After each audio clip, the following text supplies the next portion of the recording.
comment une marque comme Xiaomi, qui nous a habitués à ses smartphones et ses aspirateurs, a réussi l'exploit de vendre 100 000 exemplaires de sa SU7 en moins de 48 heures. Eh bien, c'est ce que nous allons voir. Bienvenue à tous sur la chaîne Octane. Retrouvez une nouvelle vidéo tous les jours résumant l'actu automobile. Alors n'oubliez pas de vous abonner pour ne rien louper.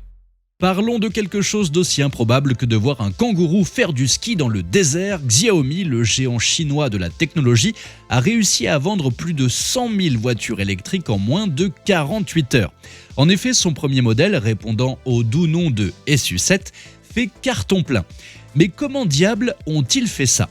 Xiaomi, une marque plus connue pour ses sèche-cheveux que pour ses bolides, s'est lancée dans le grand bain automobile avec cette SU7 électrique.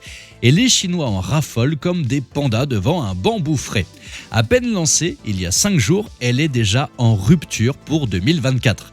Xiaomi a décidé de confier la fabrication de ses autos électriques à BAIC. L'usine tourne déjà à plein régime à Pékin, mais attention, pas encore à son maximum. Pour l'instant, ils peuvent sortir 150 000 unités par an, mais ils ont l'intention de pousser jusqu'à 300 000. La SU7 a fait sensation dès son lancement le 28 mars dernier.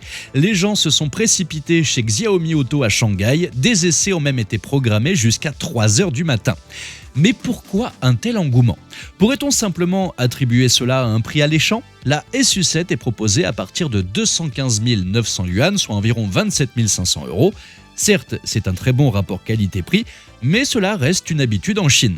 Alors si la raison de ce succès ne vient pas du prix, d'où vient-elle ? Eh bien, déjà, Xiaomi a conquis le cœur des Chinois avec ses gadgets high-tech depuis longtemps. Les clients savent que s'ils achètent une Xiaomi, en cas de revente, ils seront tranquilles. En effet, la Chine compte désormais plus d'une centaine de marques automobiles électriques, autant dire que la plupart auront disparu d'ici 5 ans, et il y a peu de chances que Xiaomi fasse partie des disparus. Cela rassure donc les clients. Et puis, il y a Lei Jun, l'homme derrière tout ce cirque.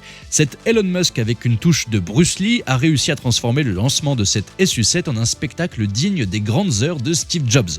Et puis bien sûr, il y a la fiche technique de la voiture. Avec un 0 à 100 en 3 secondes 24, une autonomie réelle de 643 km d'après les journalistes indépendants, en partant du principe que des journalistes indépendants et chinois, ça existe.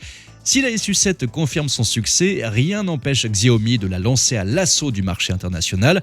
On pourrait la voir débarquer sur nos côtes françaises avec peut-être quelques ajustements pour s'adapter à nos goûts européens. Et bien sûr, le prix serait sans doute multiplié par quasiment 2 à cause des taxes diverses. En ce qui concerne la recharge, là aussi Xiaomi a fait fort grâce à une tension maximale de 871 volts sur la version Max. 15 minutes suffisent pour repartir pendant 510 km et 5 petites minutes font gagner 220 km. Alors on pourrait bien sûr reprocher ses origines ou encore le fait d'être une pâle copie d'une Porsche Taycan, mais d'un point de vue objectif, cette SU7 a quand même de solides arguments pour rencontrer un très grand succès, vous ne trouvez pas ? Dites-moi ce que vous en pensez dans les commentaires. Merci à tous d'avoir suivi cette nouvelle vidéo. N'hésitez pas à vous abonner, à activer la cloche des notifications pour être sûr de ne rien louper, liker, partager et vous pouvez également venir nous rejoindre sur notre compte TikTok. Ciao !